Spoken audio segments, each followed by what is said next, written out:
Guys हामी चाहिँ नेपालगञ्जबाट सुर्खेतको यात्रा गर्दैछौँ। अहिले चाहिँ हाइट्समा छौँ भन्नुपर्छ होइन। सबै धेरैजना 7-8 जनाको टोली छ हाम्रो।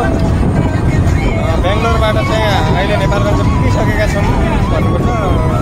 हिजो राति 9 बजी पुऱ्याएको अनि अहिले बिहान 7 बजी हामी हाइट्समा बसेर सुर्खेत जाँदैछौँ। अनि त्यसैबाट 10-11 बजीको गाडीमा चाहिँ दैलेख जाँदैछौँ भन्नुहुन्छ। आजको यात्रा चाहिँ दैलेखसम्मको हुनेछ। सकेसम्म तपाईँहरूलाई भिडियोमा सम्पूर्ण छोटो छोटो क्लिपहरू देखाउने कोसिस गर्नेछु। बाँकी चाहिँ छोटो क्लिपपछि अर्को भिडियोमा कति मान्छेले चिने मलाई चिन्ने को छ के चिन्दैन गाइज उहाँलाई चिन्नुहुन्छ भने कमेन्ट गर्नु नत्र ब्लग गर्नु।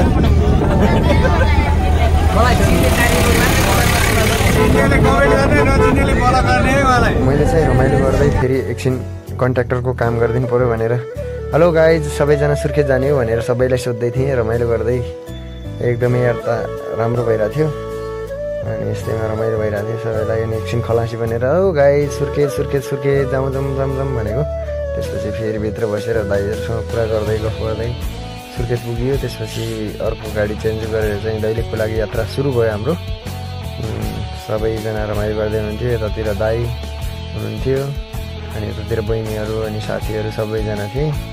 हामी चाहिँ दैलेखको यात्रा सुरु गऱ्यौँ यहाँबाट। अनि यात्रामा एकदमै रमाइलो भइरहेको थियो। यस्तै हो गाइस होइन। फाइनल्ली अब चाहिँ हामी दैलेख पुग्नेवाला छौँ। बाँकी चाहिँ यस्तै हो रमाइलो दृश्य हरियाली एकदमै पाखा पखेर रमाइलो भइरहेको थियो।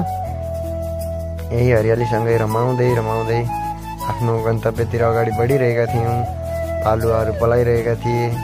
एकदमै रमाइलो भयो। अनि फाइनली चाहिँ हामी आफ्नो गाउँतिर प्रवेश गरिहाल्यौँ होइन। गाउँतिर गएपछि एक्कासी रमाइलो याद आयो। लास्टमा चाहिँ दाइहरू हामीहरू छुट्यौँ यहीँबाट। सबैलाई बाबा ओके।